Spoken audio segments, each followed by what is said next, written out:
memperlihatkan identitas keagamaan, misalkan dengan pakaian dan penampilan tertentu dan ucapan khas agamawi. Sebagai contoh, dulu kalau orang Kristen ketemu dengan sesama orang Kristen, itu sapaannya ya biasa, apa kabar, halo, selamat pagi, selamat sore, selamat malam gitu ya. Tapi kalau sekarang sapaannya adalah shalom. Nah, ini aneh ya. Ini adalah shalom. Nah, ini aneh ya. Kan shalom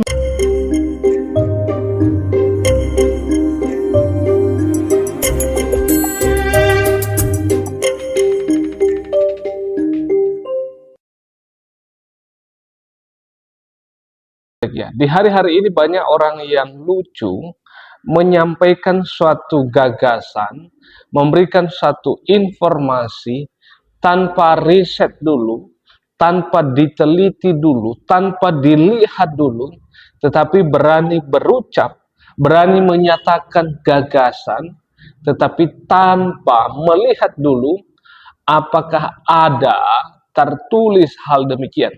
Misalnya seorang bapak ini yang menyatakan bahwa di dalam seluruh Alkitab tidak ada yang namanya kata shalom, tetapi itu hanya diperuntukkan kepada orang-orang di Israel, dan dikatakan bahwa hal itu tidak ada di dalam Alkitab.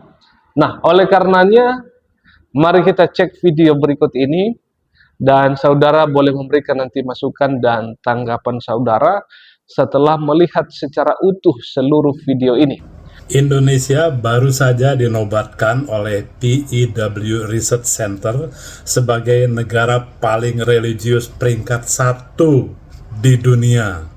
Indonesia ada di peringkat 1, ya memang itulah Indonesia. Rumah ibadah dibangun di mana-mana, ibadah ritual tiap saat, tiap detik, tiap hari, tidak pernah ditinggalkan. Tapi pertanyaannya, kenapa ya sebagai negara paling religius di dunia, tapi kok kayak aneh ya? Masalahnya begini. Tingkat kebersihan sangat rendah alias jorok, sampah di mana-mana.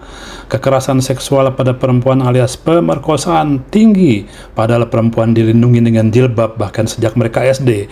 Kriminalitas, korupsi, KDRT tinggi. Yang rendah adalah ketaatan bayar pajak. Kenapa ya kok kayak gak terlihat dampak kereligiusannya? Jawabannya menurut saya begini, sebenarnya Indonesia menjadi negara paling religius karena salah satu pertanyaan surveinya adalah, apakah agama penting dalam hidup Anda? Lebih dari 90% orang Indonesia menjawab penting. Tapi sebenarnya kalau diperhatikan, beragama penting bagi orang Indonesia, tapi beragama itu adalah begini, satu, ya beragama, pokoknya beragama. Kalau nggak masuk surga. Dua, melakukan ritual agama, seperti doa beberapa kali sehari, datang rutin ke dalam rumah ibadah. Yang ketiga, memperlihatkan identitas keagamaan, misalkan dengan pakaian dan penampilan tertentu dan ucapan khas agamawi. Sebagai contoh, dulu kalau orang Kristen ketemu dengan sesama orang Kristen, itu sapaannya ya biasa, apa kabar, halo, selamat pagi, selamat sore, selamat malam gitu ya. Tapi kalau sekarang sapaannya adalah shalom. Nah, ini aneh ya. Kan shalom itu bahasa Israel ya, dan di Alkitab itu tidak ada satupun kata shalom ditulis. Nah, itulah praktek beragama orang Indonesia. Nilai-nilai universal agama itu sendiri tidak pernah jadi pembicaraan penting dalam keberagamaan di Indonesia. Pemuka-pemuka agama sibuk ngajarin sorga, neraka, dan berkat-berkat pahala ya. Itulah kenapa Indonesia sebagai negara paling religius dunia, yang seharusnya negaranya seperti sorga, kenyataannya ya tidak seperti itu. Oke, kita langsung saja. Saya akan memberikan ada dua kata shalom yang tertulis di dalam Alkitab. Misalnya adalah di dalam kitab Yeremia, pasal yang ke-16, ayatnya yang ke-5 berbunyi demikian. Sungguh beginilah firman Tuhan, janganlah masuk ke rumah perkabungan, dan janganlah pergi meratap, dan janganlah turut berduka cita dengan mereka. Sebab aku telah menarik damai sejahtera. Nah, kata damai sejahtera di sana memakai kata shalom. Pemberianku daripada bangsa ini, demikianlah firman Tuhan, juga kasih setia dan belas kasihanku.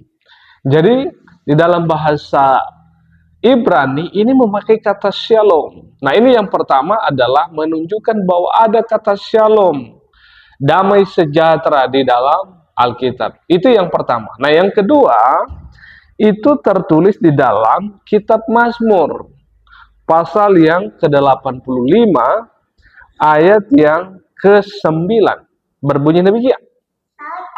Aku mau mendengar apa yang hendak difirmankan Allah Tuhan, bukankah ia hendak berbicara tentang damai? Nah, kata damai di sana itu menunjukkan kata shalom, ya. Itu menunjukkan kata shalom kepada umatnya dan kepada orang-orang yang dikasihinya, supaya jangan mereka kembali kepada. Jadi jelas ini bahwa di dalam Alkitab dan banyak ayat-ayat yang lain yang menunjukkan bahwa ada kata shalom, ya. Jangan sekedar berucap saja, omong saja, tetapi tanpa diriset dulu, diteliti dulu, dilihat dulu. Apakah benar-benar itu tidak ada atau memang ada. Jangan hanya asal dengar, asal bicara, itu akan menunjukkan siapa kita yang sebenarnya. Oke, teman-teman, bagaimana pendapat saudara setelah melihat hal ini? Dan sekian saja video ini. Kiranya kita boleh belajar dan terus memberikan sesuatu, apapun itu harus berdasarkan apa yang ada datanya. Jangan sembarang bicara. Apalagi kalau sudah menyangkut tentang firman Allah, tentang dasar-dasar iman Kristen. Salam persaudaraan.